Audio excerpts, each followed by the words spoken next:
Hello. हाय। बहुत time बाद आपसे मुलाकात हुई। तो guys, my self doctor Neetu Singh. मैं 2018-24 के बैच में कजान फेडरल यूनिवर्सिटी रशिया में थी एंड अभी जैन में मेरा एफएमजी निकला है। करंटली मैं इंटर्नशिप प्रोसेस मेरा चल रहा है and today I am here with my friend Supriya. वो एम्स पटना से बिलोंग करती हैं and I want her to introduce herself to my audience. Supriya, आप अपने बारे में बताएं, अपना इंट्रोडक्शन दें।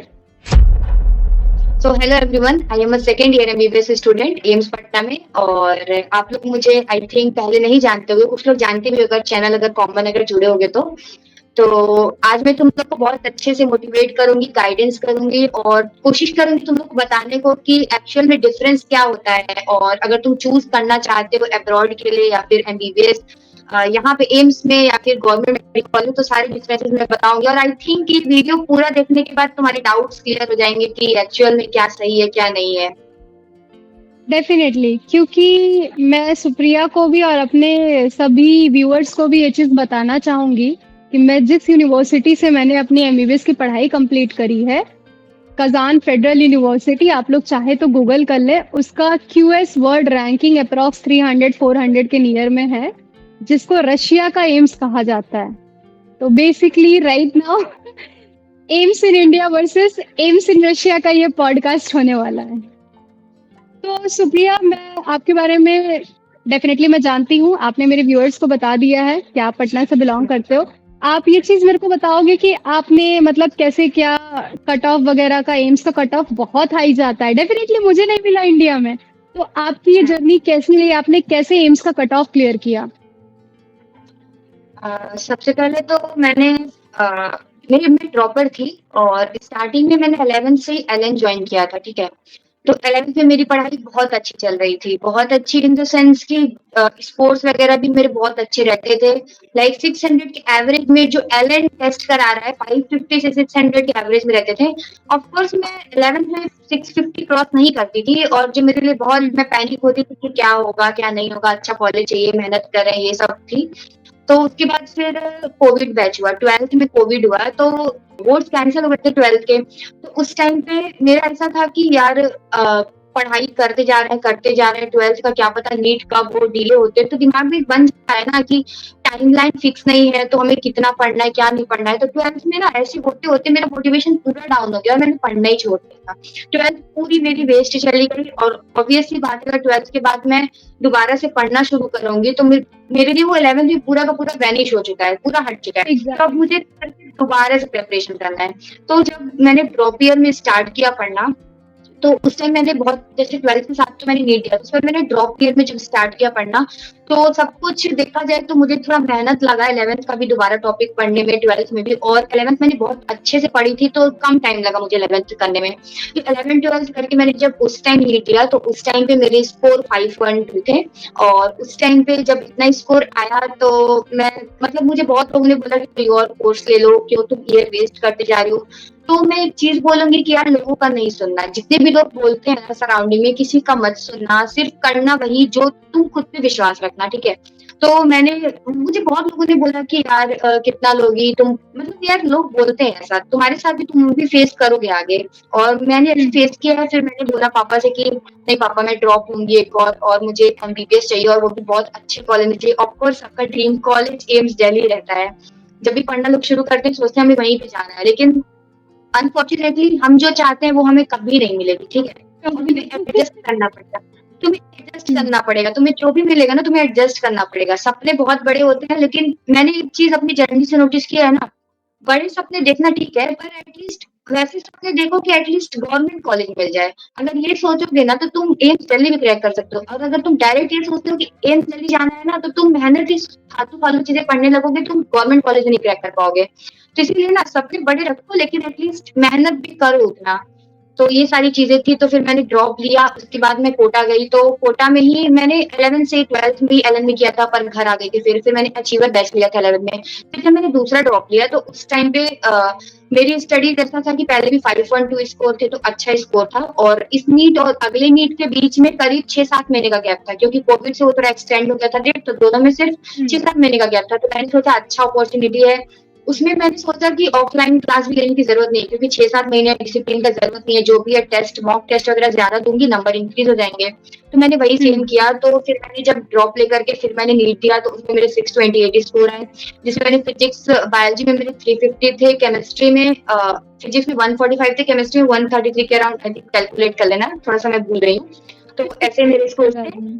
हाँ, अब 2 सालों में नीट दिए हुए तो उतना हमारा फोकस नहीं रहता है उस पे। बहुत जिंदगी चेंज हो गई है एमबीबीएस स्कोर में आकर कितने के, थे लेकिन आपके? 628 स्कोर थे मेरे। और मैंने ये सोचा था कि नीट मैं एमबीबीएस कर रही हूँ, और मैंने सोचा था कि यार एनर्जी तो सारी नीट में ही हम निकाल देते हैं, तो इसीलिए ज्यादा ड्रॉप लेने में नहीं बोलती हूँ करने के लिए। जहां से भी अगर फैमिली अफोर्ड कर सकती है तो कर लो अफोर्ड, ठीक है, हर जगह से एमबीबीएस की ही डिग्री मिलने वाली है। तो यही चीज हुआ था मेरे साथ। फिर मैंने एम्स पटना में अलॉटमेंट लेटर पे भरा, बहुत ज्यादा मेरा ऐसा था कि मुझे लगा एम्स ऋषिकेश मिल जाएगा, पर नहीं मिला, क्योंकि कट ऑफ हर साल बहुत बढ़ रही है। इस साल एम्स पटना का कट ऑफ 9700 वाले स्टूडेंट्स आए हैं, और 650, इतना ज्यादा कट ऑफ बढ़ चुकी है। पिछले साल तो लीक वगैरह पेपर जो भी था ये सब हुआ हम्म। इशू। तो हमारे जूनियर जो भी आते जा रहे हैं ना, बहुत ज्यादा ज्यादा स्कोर पे आते जा रहे हैं। तो ये सब चीजें थी। तो अभी तो हम बहुत शुक्रिया करते हैं कि चलो हमें कॉलेज मिल गया, जितना भी स्कोर पे मिल गया, तो हम बहुत शुक्रिया करते हैं। कि नहीं तो अगर 1-2 साल और लेट होता तो शायद हमें वो चीज नहीं मिलती। तो तुम भी अपना ना ऐसे डिले मत करते जाओ, अगर अफोर्ड कर सकते हो तो एमबीबीएस ले लो। ऐसे डिले कर करके ना कट ऑफ हर साल बढ़नी है, और क्या पता जो कॉलेज मिल रहा है उससे भी बेकार कॉलेज मिल जाए। तो इसीलिए जो भी मिल रहा है डेफिनेटली। उसको एक्सेप्ट करो और आगे बढ़ो, कंप्लीट करो, डिग्री कंप्लीट करो।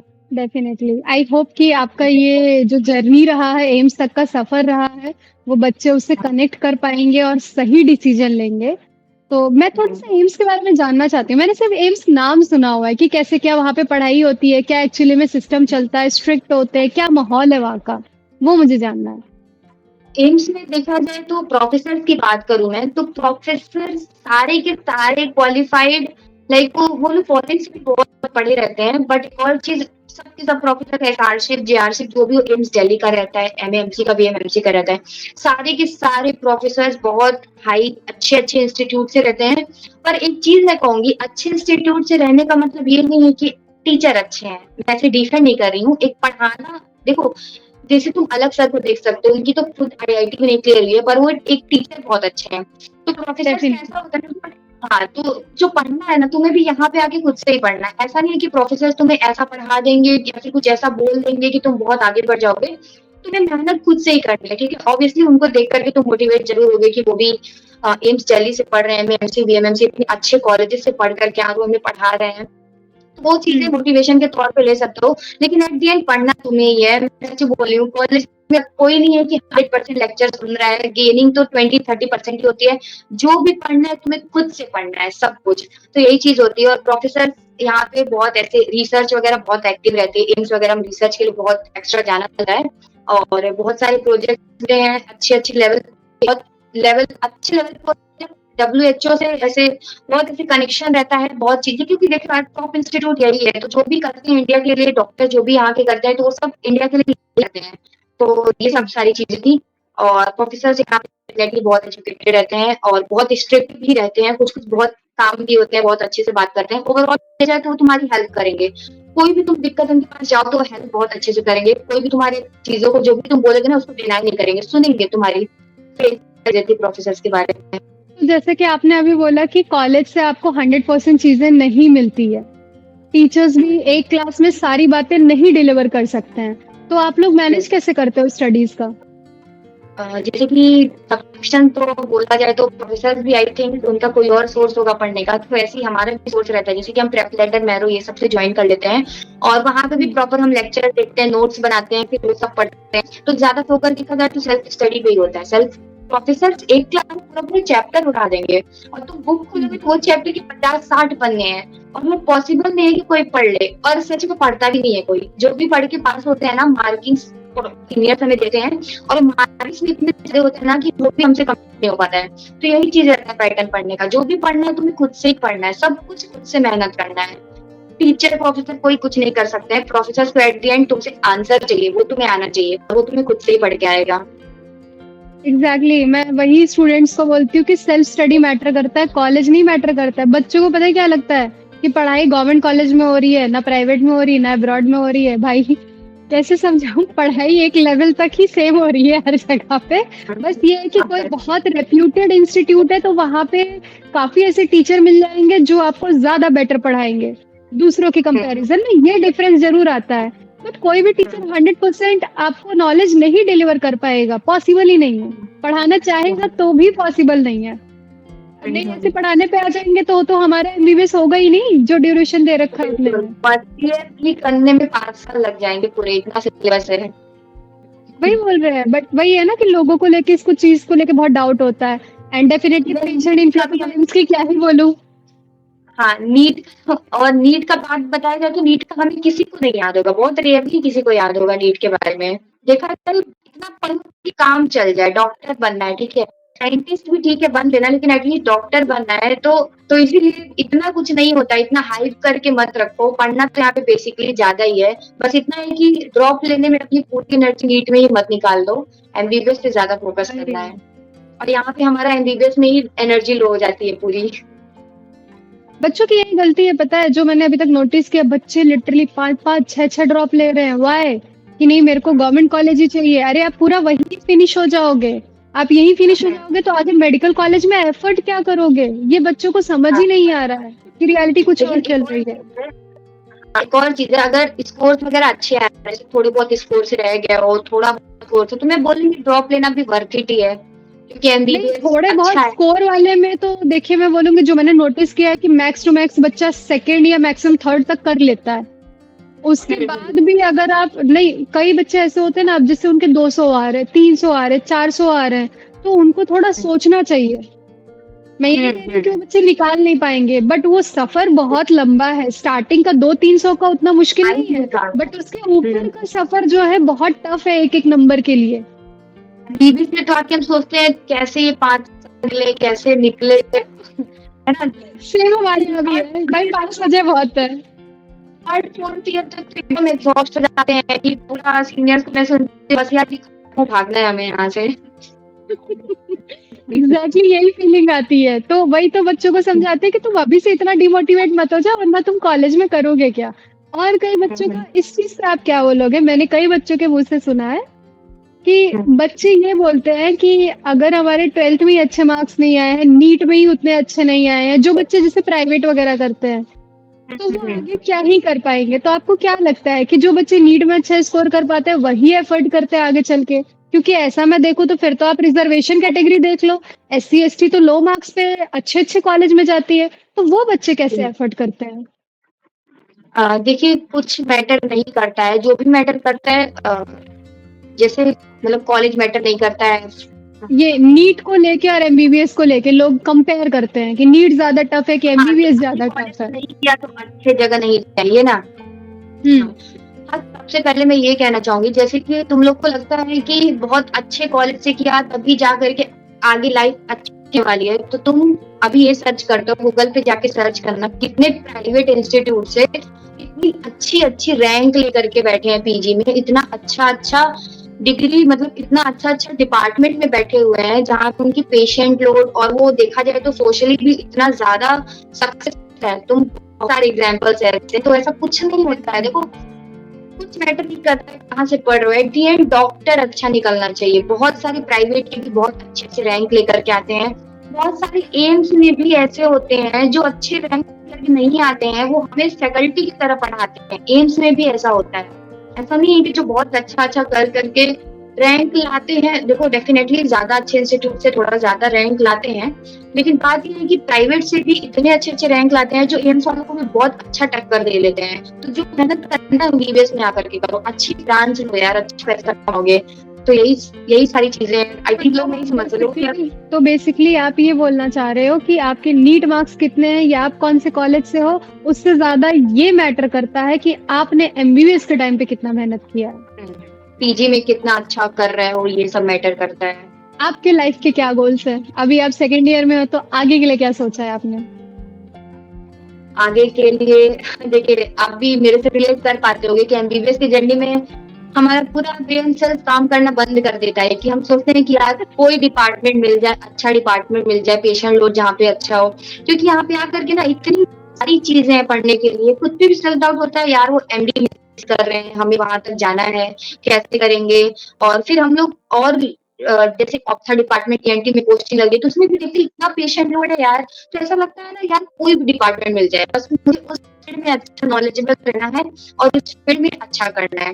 तो ये सारे मेरे गोल्स हैं, मेरा ऐसा है कि हाँ, नीट पीजी में बहुत अच्छी रैंक लाऊँ, मैं ट्राई करती हूँ और ज़्यादा अच्छे से पढूँ। फर्स्ट सेकंड ईयर में तो समझने में ही लग जाता है कि एमबीबीएस ऐसे पढ़ना है, लेकिन अब मैं थोड़ा अपना स्टडी शेड्यूल को और ज़्यादा बढ़ा रही हूँ और एक और गोल है कि ऐसे सोशली भी बहुत ज़्यादा सक्सेसफुल हो, जैसे कि यूट्यूब में जैसे गाइड भी करना चाहती हूँ बहुत लोगों को और टॉपर्स की भी मैं हेल्प करना चाहती हूँ और एम्स में और एमबीबीएस कॉलेजेस में जो भी चीज़ें होती हैं, मैं रियलिटी रखना चाहती हूँ। ऐसी मिथ में नहीं रखना कि कुछ बहुत हाइप कर दिया और एंड में कुछ नहीं मिल रहा है।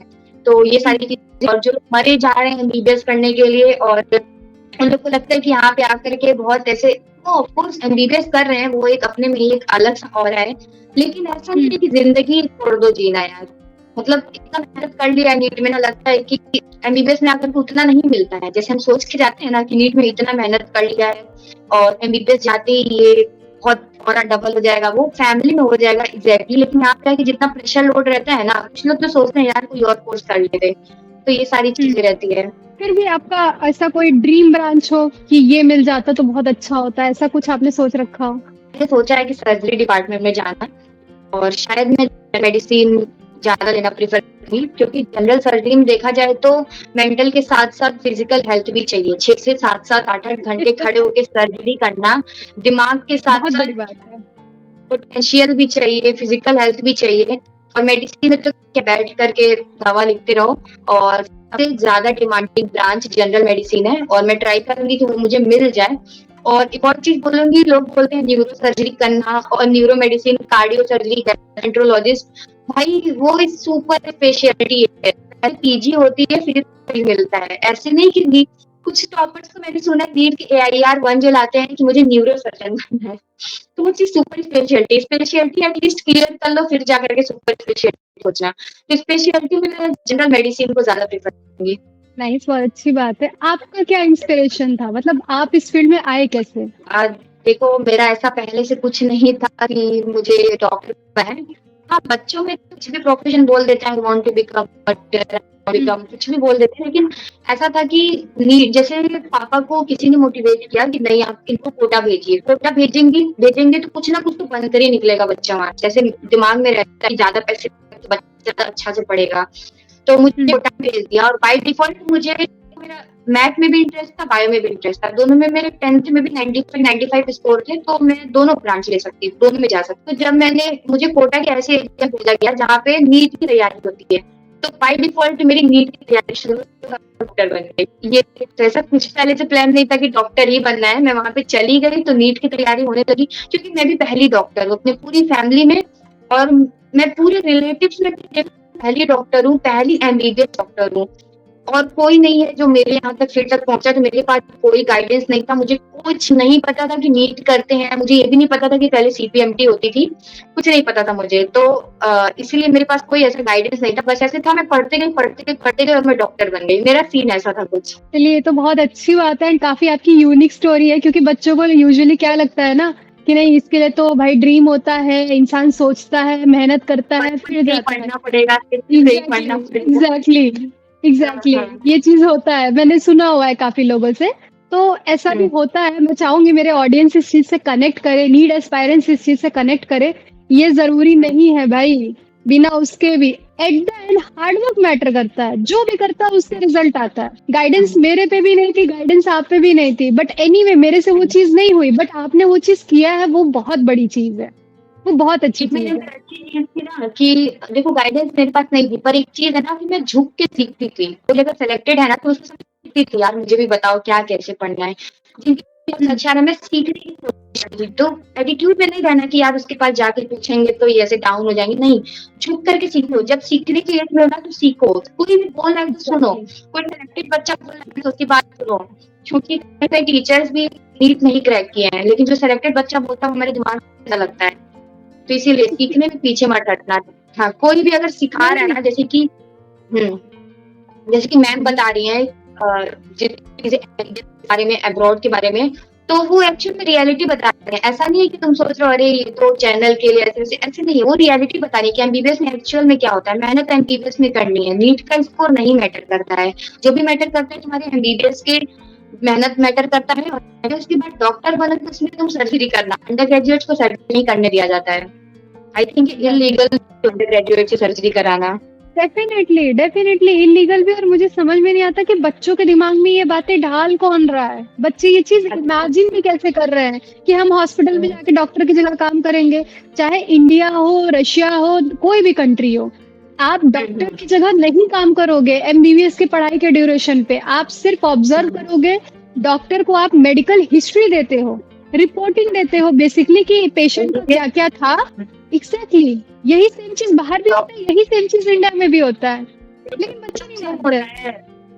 सब सेम होता है, बुक्स भी सेम होती हैं, सब सेम होता है। तुम्हें मेहनत खुद से करनी है, फिर से मैं बोलूंगी सब मेहनत खुद से करनी है।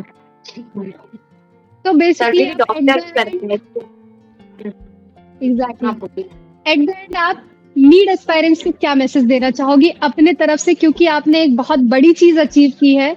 शायद आपको डेफिनेटली लग रहा होगा कि आप एम्स दिल्ली टारगेट कर रही थी, आप दूसरे एम्स में। एम्स वालों को थोड़ा सा फील होता है, but at the end you are from AIIMS. वो बहुत बड़ी चीज है, बहुत बड़ा टाइटल है। तो मैं ये चाहूंगी कि आप कैसे दूसरे बच्चे एम्स के लिए जो भी प्रिपेयर कर रहे हैं, तो उनके लिए आप कुछ स्पेशल मैसेज दो। तो सबसे पहले तो मैं ये कहना चाहूंगी, जैसे कि बहुत सारे रिसोर्सेज पे मत भागना, ठीक है। एट लास्ट में कहूंगी अगर टारगेट कर रहे हो तो डेफिनेटली बहुत बड़ा टारगेट करके पढ़ो, लेकिन मेहनत ध्यान रखना कि उस टारगेट के लायक करना, ठीक है। और जो भी चीजें बहुत कंसाइज रखो सिलेबस को। मैं इनिशियली बहुत एक्स्ट्रा चीजें पढ़ती थी, बहुत एक्स्ट्रा चीजें, मैं HC वर्मा क्या क्या किताबें सॉल्व करती थी, पर सिलेक्शन मुझे प्रीवियस ईयर क्वेश्चंस और मॉक टेस्ट ही दिया है, और मेरे जो खुद के नोट्स थे उसी को मल्टीप्लाई करके मैंने सिलेक्शन दिया है। तो वो चीज भी तुम लोग ध्यान देना कि बहुत एक्स्ट्रा चीजें मत पढ़ना, और जो भी चीज पढ़ रहे हो उस पर पूरा ट्रस्ट रखो, उसको 100% सोचो कि इस बार पढ़ लिया अब ये चैप्टर, क्वेश्चन बार अगली बार टेस्ट में गलत नहीं होना चाहिए, ठीक है। ये चीज दिमाग में रखो। तो यही चीज कहना चाहूंगी। और ऑब्वियसली बात है यार, एम्स में रहने के बहुत सारे पर्क्स भी हैं, और देखा जाए तो फीस वगैरह भी यहाँ की कुछ नहीं है, कुछ भी नहीं है। मेरे पूरे 5.5 साल की मेरी 5856 लगे हैं। और एक और चीज मैं बोलूंगी, हॉस्टल्स बिल्कुल है, इलेक्ट्रिसिटी बिल्कुल फ्री है, सब कुछ बिल्कुल फ्री है। बस तुम मेस वगैरह का जो भी है वो तुम जहां से खाना चाहते हो खा सकते हो। एम्स का भी मेस ज्वाइन कर सकते हो। तो ये सब पर्क्स हैं। और बाकी फैसिलिटीज तो तुम्हें पता होगा कि इंस्टीट्यूट है तो फैसिलिटी इनको अच्छी रखनी भी पड़ेगी ताकि रैंकिंग इनकी अच्छी रहे। तो ये सब चीजें हैं, तो ये सब चीजें मैं बताना चाहूंगी। और मेहनत अच्छे से करो, ज्यादा टाइम दो पढ़ाई को, और टाइम वेस्ट बहुत कम करो, बहुत कम करो। दिन भर पढ़ते रहो और एग्जैक्ट गाइडेंस से पढ़ते रहो। Thank you so much Supriya. Eight the and बस एक छोटा सा अपार्ट फ्रॉम स्टडी, पटना कैसा लग रहा है? बाहर निकले हो कभी? How you are feeling there? हाँ, मतलब देखा जाए तो पटना, देखो पटना डेवलप्ड है, पूरे बिहार से देखा जाए तो पटना डेवलप्ड है। और चीजें ये बताऊं तो मैं एग्जैक्टली गोरखपुर की रहने वाली हूँ, और गोरखपुर से तुरंत पटना आ जाओ तो उतना कोई ज्यादा चेंजेस नहीं होता है। बहुत सेम एनवायरनमेंट भी सेम रहता है, मौसम वगैरह सब कुछ सेम रहता है, तो सब कुछ बहुत अच्छा है। और एनवायरनमेंट तुम एक बार देखो, पटना में बाहर जैसा भी, लेकिन एक बार तुम एम्स में कदम रखो ना तो पूरी चीजें बदल जाती है। तुम्हें सब कुछ लाइफ स्टाइल सब कुछ चेंज दिखेगा, सब कुछ चेंज दिखेगा।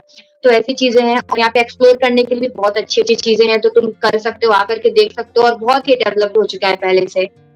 तो मुझे पर्सनली बताऊं तो मेरे घर से देखा जाए तो एनवायरनमेंट सब सेम, मुझे उतना ज्यादा चेंजेस नहीं लगता है। और देखा जाए तो ऑन एन एवरेज देखा जाए तो सब कुछ सेम ही है। नाइस, बहुत अच्छी बात है। तो आप ये बताओ, आप फ्री टाइम आप लोग को मिलता है, मैनेज कर पाते हो, या दिन भर पढ़ाई ही चल रहे है वहाँ पे? नहीं, दिन भर पढ़ाई हम चाहते हैं कि बहुत ज्यादा पढ़े, लेकिन हमारी 8 घंटे की क्लास चलती है, उसके बाद हमारे पास सो कर ही उठ जाओ तो फिर खाना खाओ, फिर नींद आने लगती है। उसमें बहुत मुश्किल से हमें टाइम निकाल करके हम पढ़ते हैं। और देखो थोड़ा हेक्टिक तो लाइफ बहुत ज्यादा है, तुम डॉक्टर बन रहे हो, अब तुम्हारे पास आई थिंक टाइम निकालना पड़ेगा, हर एक चीज के लिए टाइम निकालना पड़ेगा, बहुत बिजी शेड्यूल हो जाती है।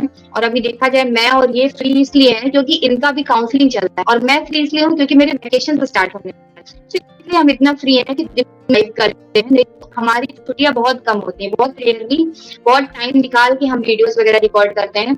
तो यही सारी चीज़ें हैं, एक्चुअल में यही है लाइफ डॉक्टर्स की। डेफिनेटली हम लोग भी कितना टाइम से प्लान कर रहे थे कि चलो साथ में कुछ वीडियोस बनाते हैं, और कैसे हमारी कॉन्वर्सेशन हुई है कि कई बार आप कॉल कर रहे हो, मैं अवेलेबल नहीं हूँ, मैं आपको कॉल कर रही हूँ, आप अवेलेबल नहीं हो। कितनी बार हमारे साथ ये चीज़ हुआ।